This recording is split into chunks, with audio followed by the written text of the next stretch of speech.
हरे कृष्णा मित्रों, स्वागत है आपका डिवोशनल ज़ील में। और आज हम भगवद गीता का दूसरा सत्र प्रारंभ करेंगे और इसमें हम देखेंगे प्रथम अध्याय, जो कि भगवान श्री कृष्ण के मुखारविंद से अर्जुन को उपदेश के माध्यम से हमें जीवन की जीने की कला से अवगत कराता है। तो चलिए प्रारंभ करते हैं। तो इस जो अध्याय है इसका नाम अर्जुन विषाद योग रखा गया है, क्योंकि इसमें भगवान श्री कृष्ण ने अपने समस्त शिक्षाओं, अपने समस्त उपदेशों को अर्जुन के माध्यम से हम सबको जो है ज्ञानार्जन के लिए उपलब्ध कराया है। तो अगर हम बात करें तो इसमें संक्षेप में इस अध्याय के पहले श्लोक में धृतराष्ट्र ने संजय के युद्ध का विवरण पूछा। इस पर संजय ने दूसरे द्रोणाचार्य के पास जाकर दुर्योधन से बातचीत आरंभ करने का वर्णन किया है। और तीसरे दुर्योधन द्रोणाचार्य के विशाल पांडव सेना को देखने से कहकर चौथे से छठे तक सेना के प्रमुख योद्धाओं के नाम बतलाए गए। तो यहाँ पर हम यही समझ रहे हैं कि जो पहले अध्याय में हमारे श्लोक वर्णित हैं, उनमें वो श्लोक हमें क्या क्या माध्यम से बताना चाहते हैं, तो उन्हीं का यहाँ पर हम एक संक्षिप्त रूप पढ़ रहे हैं। और सातवें में द्रोणाचार्य अपनी सेना के प्रधान सेना नायक को भली भांति जान लेने के लिए कहकर आठवें और नवें श्लोक में उनमें कुछ के नाम और सब वीरों का पराक्रम, युद्ध कौशल का वर्णन करते हैं। तो ये पूरा का पूरा एक महाभारत के जो युद्ध है उस पर आधारित था कि कैसे एक एक योद्धाओं ने अपने पराक्रम की एक शौर्य गाथा का वर्णन इसमें किया।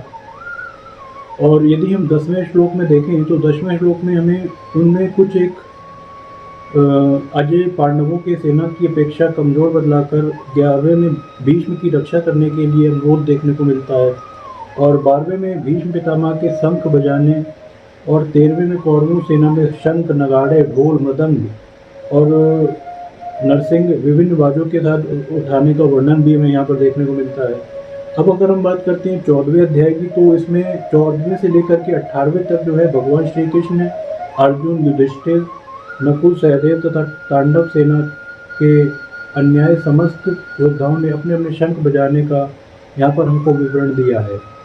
और आगे अगर हम बात करें तो 19वें में शंख ध्वनि से भयंकर शब्द से आकाश और पृथ्वी गूंज उठने से दुर्योधन की व्यथित होने का वर्णन हमें यहाँ पर देखने को मिलता है।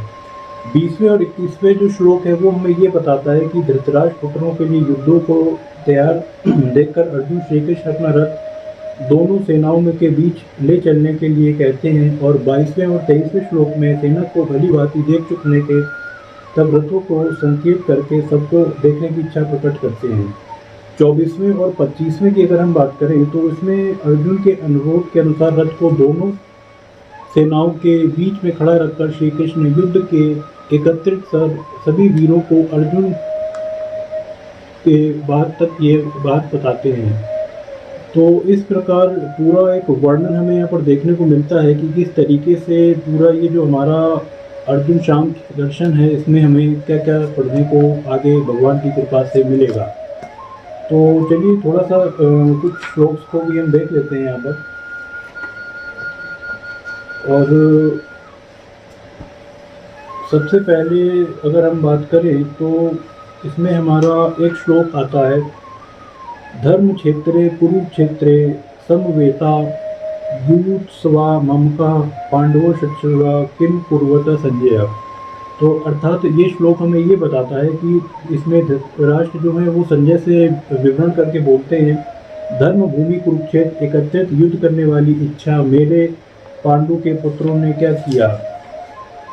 तो इसमें और ज़्यादा कह सकते हैं कि और ज़्यादा समझ को विकसित करने के लिए यहाँ पर प्रश्नोत्तरी के माध्यम से भी गीता को और सरलीकरण करके हमें बताया गया है।